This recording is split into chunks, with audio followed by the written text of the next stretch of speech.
Welcome to Bitcoin Basics with your hosts Faris and Gordon. Visit bitcoinbasics.help if you need help buying and securing your Bitcoin. For anyone listening, this episode is visually intensive, so visit bitcoinbasics.help for all our video platforms.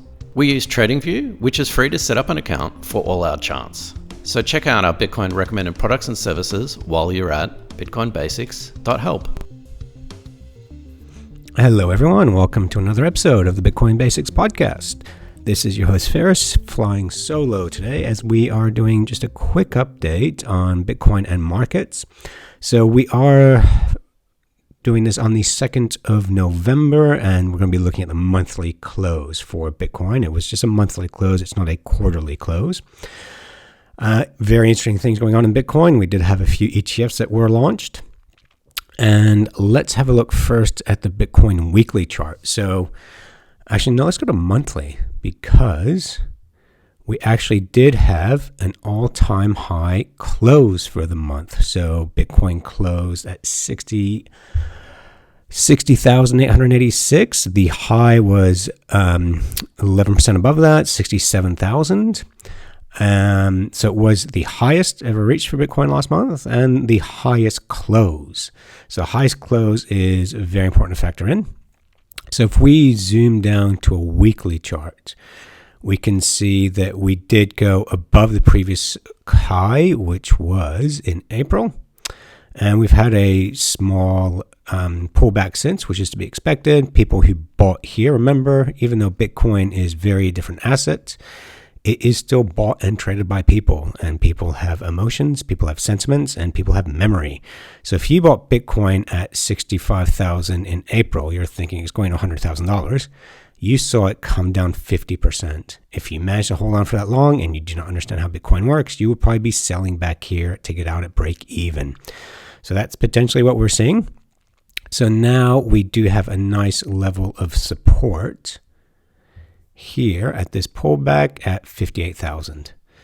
So if you were trading Bitcoin, again, we don't advise that, just buy and hold for a couple of years at least. You would have a stop loss just below 58,000. The wider the stop, the better off you'll be. And just to be safe, you'd be wanting to enter at around 64. So a $6,000 stop loss. And again, if you believe Bitcoin is going to go much higher, then that is a very high return to risk reward ratio there. Always remember, if you're trading, put in a stop loss. Soft stop, hard stop, that is your decision. Now, the trick is when we are getting to all-time highs, it's what's called blue sky territory. We've never been there before. How do you gauge where your next line of resistance is? And you can't. So if we look back here, again, RSI, which to me basically just looks at how heated the market is, which shows how exuberant investors are, is what you go by. So right now the RSI is right in the middle range, and that's looking really healthy on a weekly basis. So we are not overbought. If we narrow down to a daily basis, same thing. We're still in this range here, which is neither overbought nor oversold. And on a daily range, we are seriously consolidating into a Bollinger Band. So if you keep going through all your various indicators, you'll eventually find a signal that suits your trade. So right now, because as you can see, we haven't really gone anywhere for 2 weeks. This Bollinger Band here is tightening, which basically means when it breaks out or breaks down, it's really going to go one way or the other. So to me, down here, 58,000 is a very good line of support. If we close below that line, then we are going lower. Next lines would be lines of support. You've got a strong one at 54,000. And then below that, another strong one at 50,000. So break in, break out. So right now, it's just a tug of war between buyers and sellers. Buyers obviously expecting it to go higher. Sellers don't think that. So you've got this tug of war. And when you look, you can see how volatile it is if we go to a 15-minute chart. So you see here, we broke out there. You had this candle here, hit 60,000, went up to 62, then retraced within the hour. Then we're back up again, and we're seeing this volatility in the short-term markets. If you're a trader, this will be very stressful. If you're an investor and you're looking at weekly charts like this, you don't even notice that so much. Doesn't phase you out, because our last signal to get into this market was here at 35,000, and we are just short of 70. So all this intra-week volatility will not be stressing you out the longer your time horizon is. So that's Bitcoin. So right now we really want 58,000 to hold. This week we would like to see it close above 64.5. That'd be great if we did that. And then we'd be looking hopefully towards all-time highs. And how do you get out? Well, that's when we start looking at the RSI and other models as well, like Tone Vase's indicator model is good for that too. If you enjoyed this podcast, please subscribe, like, and share so we can find others like yourself. The dominance index. So dominance is actually similar story, not going up, not breaking down, just a bit of a pullback. So we bounced off this secondary low of 39%. Cardano was breaking down. Now this here is Binance versus the US dollar, which is looking really strong as well. So as you can see here on a weekly chart, not overextended. Still got room to go, and that really, really nice healthy trend. So we broke through this line up here. So you can see broke through 500, big round number, broke through that because last time got there, it pulled back, and we actually saw an entry point at 300, and now we are at 550. So you'd see a run up, if this keeps going, you'd see a run up to just short of 700 again, because that was the all-time high for Binance. Same thing, people that got in at 700 have been seriously burnt. As it lost more than 50%, they might want to get out again. So Binance versus USD looks good. So Binance versus Bitcoin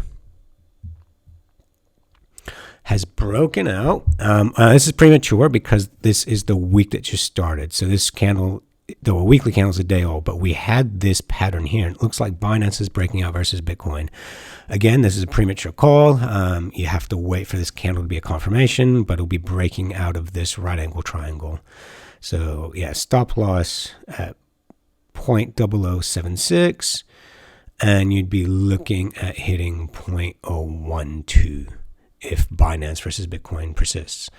Ethereum versus US dollar, really, really strong. There is a lot of exuberance behind this trade at the moment. Everywhere on Twitter, I'm seeing people long Ethereum. That's always a bit of a concern. When people are sure of something, then the markets will prove them wrong.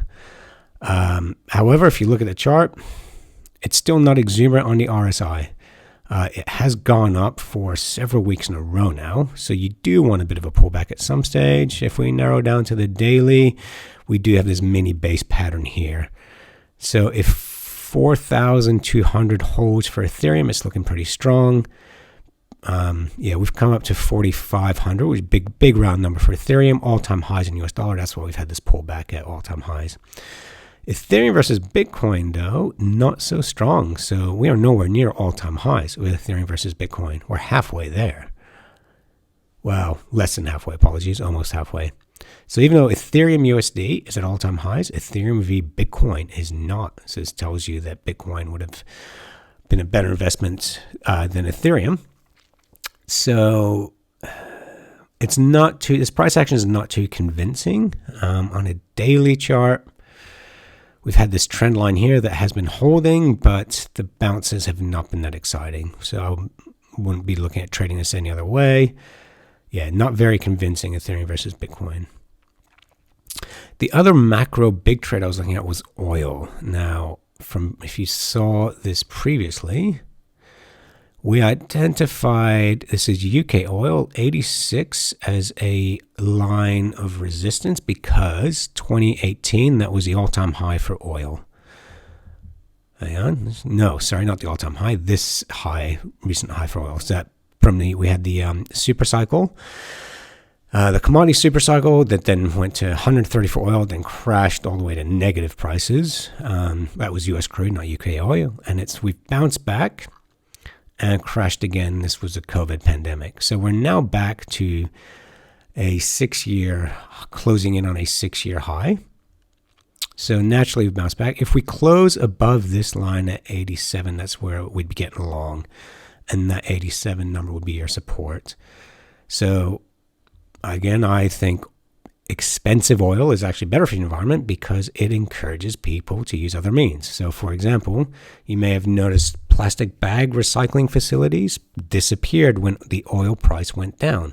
Why is that? Because what's in a plastic bag? Oil. So plastic bag recycling companies will collect your plastic bags and sell them for whatever the price of oil is. However, when oil is cheap, it's not worth their time. So we stop recycling plastic bags when the price of oil is cheap. So expensive oil will hurt everyday commuters, but it hopefully will encourage the rest of us to use less plastics. And it's not just cars. So Bitcoin we are looking at, really you just want Bitcoin on a weekly basis to close above last week's high, which is 64, just above 64,000. So if we close above 64,000 for this week and we don't dip below or close below 58,000, we're looking good. And it'd be interesting to see what happens with Bitcoin Dominance Index. I'm surprised it's not doing stronger, considering what Ethereum's doing. And yeah, Binance will be breaking out. And let's have a look at actually Ripple. What's Ripple doing versus Bitcoin? See, Ripple's not going anywhere versus Bitcoin. And the other interesting one was Cardano. So Cardano Bitcoin is going down. So why is the Bitcoin index going down? So if we look at the top 10, we see Ethereum, that's going down versus BTC. Binance Coin is going up. Tether, which is ultimately pegged. Cardano, which we saw is going down. Solana, let's see what Solana versus BTC is doing.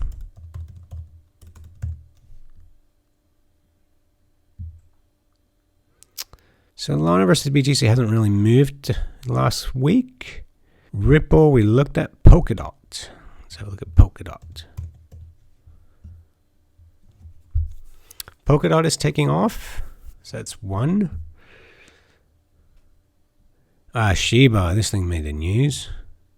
It's on Twitter where I think Shiba versus BTC.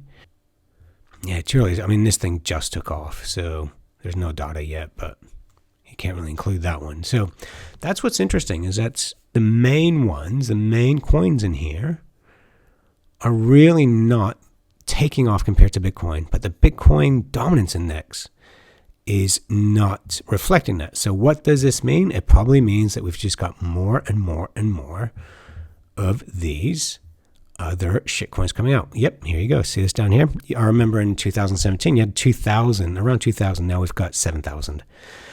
So I think people are just speculating. So even though the top 10 are not really going anywhere versus BTC, the Bitcoin market dominance is going down. Why? Because, yeah, you've got 7,000 options. And people just buy these things for the pennies and basically hope they'll go anywhere. Yeah, and if you if you want the evidence, have a look at Squid. So this is Squid versus Binance. So at one stage, one Squid got you 5.5 Binance coins, which would be $2,500 or $2,800, I think. And that would sound to practically zero. So this kind of tells you when these markets can just get a little bit ahead of themselves. And this is why on this show, we only advocate buying Bitcoin, guys, because, yeah, you can speculate on this, but you have to have your orders to get it in and get out. And because it's so illiquid and so insane, there's no guarantee. So why waste your time when you present it with something as simple to buy and as revolutionary as Bitcoin is? So, yeah, this is an example of why we don't cover all these things on our show. We only talk about Bitcoin. We're a Bitcoin-only business. Thanks for tuning in, everyone. Thanks for watching or listening. If you enjoyed this podcast, please like, subscribe, and share so we can spread this educational content to others like yourself. Visit bitcoinbasics.help. Disclaimer. Any content provided by CoinCompass is for educational and informational purposes only and is not investment, legal, tax, or any other professional advice. A qualified professional should be consulted before making any financial decisions. CoinCompass will at times recommend certain products, services, and technologies, but these are opinions based upon our own or podcast guests' experience and not endorsements. We take no liability for out-of-date or inaccurate information, software bugs, manufacturing errors, technology misuse, or issues involving third parties. Visit coincompass.com for more information and please contact us.